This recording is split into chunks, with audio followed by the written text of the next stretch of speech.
Capítulo 12. Um episódio de 1814. Mas eu não quero passar adiante sem contar sumariamente um galante episódio de 1814. Tinha 9 anos. Napoleão, quando eu nasci, estava já em todo o esplendor da glória e do poder. Era imperador e granjeava inteiramente a admiração dos homens. Meu pai, que à força de persuadir os outros da nossa nobreza acabara persuadindo-se a si próprio, nutria contra ele um ódio puramente mental. Era esse motivo de reindas contendas em nossa casa porque meu tio João, não sei se por espírito de classe e simpatia de ofício, perdoava no déspota o que admirava no general. Meu tio padre era inflexível contra o curso, os outros parentes dividiam-se. Daí as controvérsias e as rusgas. Chegando ao Rio de Janeiro a notícia da primeira queda de Napoleão, houve naturalmente grande abalo em nossa casa, mas nenhum chasco ou remoque. Os vencidos, testemunhas do regozijo público, julgaram mais decoroso silêncio. Alguns foram além e bateram palmas. A população, cordialmente alegre, não regateou demonstração de afeto à real família. Houve iluminações, salvas, te deum, cortejo e aclamações.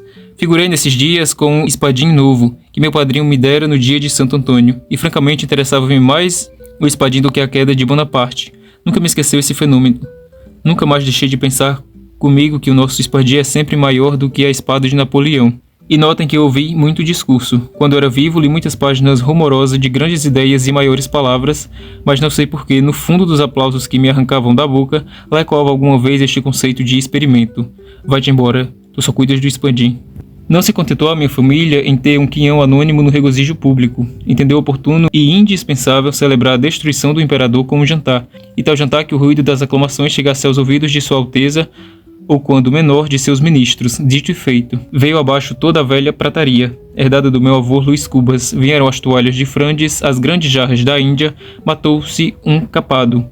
Encomendaram-se as madres da ajuda, as compotas e marmeladas. Lavaram-se, arrearam-se, poliram-se as salas, escadas, cartiçais, arandelas, as vastas mangas de vidro, todos os aparelhos do luxo clássico.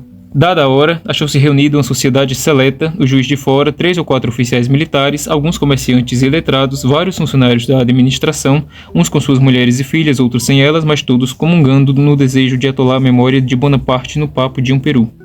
Não era um jantar, mas um tedum.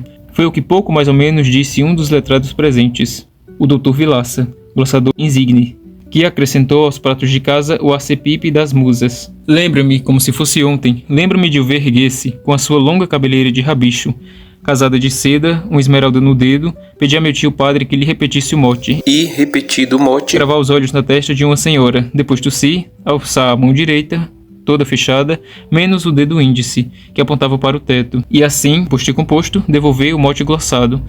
Não fez uma glossa, mas 3, depois jurou aos seus deuses não acabar mais. Pedia um mote, dava-lhe, ele glossava-o prontamente, e logo pedia outro e mais outro, a tal ponto que uma das senhoras presentes não pôde calar a sua grande admiração.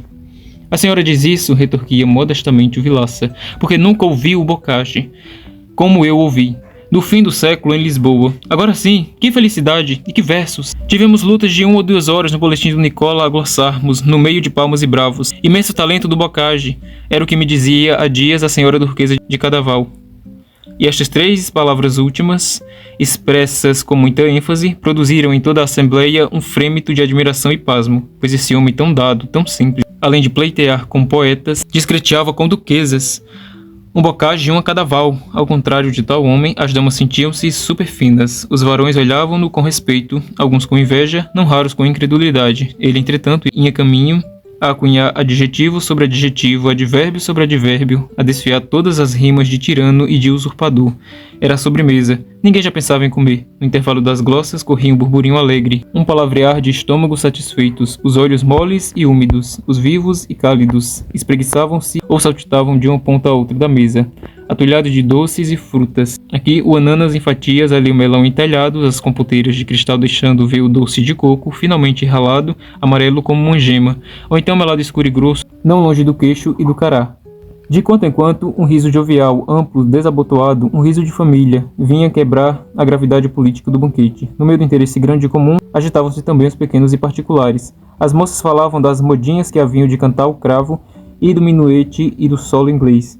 Nem faltava matrona que prometesse bailar um oitavado de compasso, só para mostrar como folgara nos seus bons tempos de criança. Um sujeito ao pé de mim dava ao outro notícias recentes dos negros novos, que estavam a vir segundo cartas que recebera de Luanda. Uma carta que o sobrinho lhe dizia ter já negociado cerca de 40 cabeças e outra carta em que Trazia-as justamente na algibeira, mas não as podia ler naquela ocasião, o que afiançava que podíamos contar só nessa viagem uns 120 negros, pelo menos. Traz, fazia o Vilaça batendo com as mãos uma na outra. O rumor cessava de súbito, como um estacado de orquestra, e todos os olhos se voltavam para o glossador. Quem ficava longe acocheava a mão atrás da orelha para não perder palavra. A maior parte, antes mesmo da glosser, tinha já um meio riso de aplauso, trivial e cândido. Quanto a mim, lá estava solitário e deslembrado, a namorar uma certa compota da minha paixão.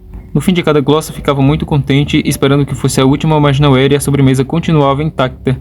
Ninguém se lembrava de dar a primeira voz. Meu pai, à cabeceira, saboreava a goles extenso a alegria dos convivas. Mirava-se todo nos carões alegres, nos pratos, nas flores, deliciava-se com a familiaridade travada entre os mais distantes espíritos em fluxo de um bom jantar. Eu via isso porque arrastava os olhos da compota para ele e dele para a compota, como a pedir-lhe que mais servisse. Mas fazia-o em vão.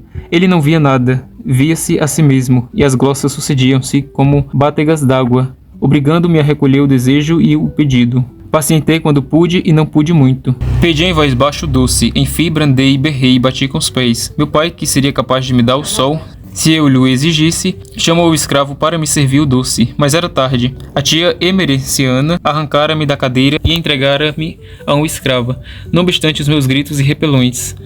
Não foi outro delírio do glossador. Retardara a compota e dera causa à minha exclusão. Tanto bastou para que eu cogitasse uma vingança, qualquer que fosse, mais grande e exemplar, coisa que de alguma maneira o tornasse ridículo, que ele era um homem grave e o Dr. Vilaça, medido e lento, 47 anos, casado e pai. Não me contentava o rabo de papel nem o rabicho da cabeleira. Havia de ser coisa pior. Entrei a espreitá-lo, durante o resto da tarde, a segui-lo na chácara onde todos desceram a passear. Vi-o conversando com Dona Eusébia, irmã do sargento Mor Dormingues, uma robusta donzela que, se não era bonita, também não era feia. Estou muito ligada com o senhor, dizia ela. Por quê? Porque... não sei por quê. Porque a minha sina, creio às vezes que é melhor morrer. Tinham penetrado numa pequena moita. Era lusco-fusco. Eu segui-os. O Vilaça levava nos olhos uma crispa de vidro e de volúpia. Deixe-me, disse ela. Ninguém nos vê. Morrer, meu anjo? Que ideias são essas? Você sabe que eu morreria também. Que digo? Morro todos os dias de paixão e de saudades. Dona Eusébia levou o lenço aos olhos. O glossador vasculhava na memória algum pedaço literário e achou este, que mais tarde verifiquei ser de uma das óperas do judeu. Não chores, meu bem. Não queiras que o dia amanheça com 2 auroras.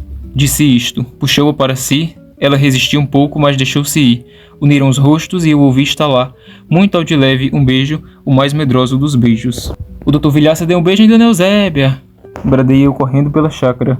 Foi um estouro esta minha palavra. A estupefação imobilizou a todos. Os olhos espraiavam-se a um e outra banda. Trocavam-se sorrisos, segredos, a socada, as mães arrastavam as filhas, pretextando o sereno. Meu pai puxou-me as orelhas, disfarçadamente, irritado deveras com a indiscrição, mas no dia seguinte ao almoço, lembrando o caso, sacudiu-me o nariz a rir. Ah, brejeiro, ah, brejeiro. Os pontos de vista desta obra são de responsabilidade do autor, não refletindo necessariamente na minha posição.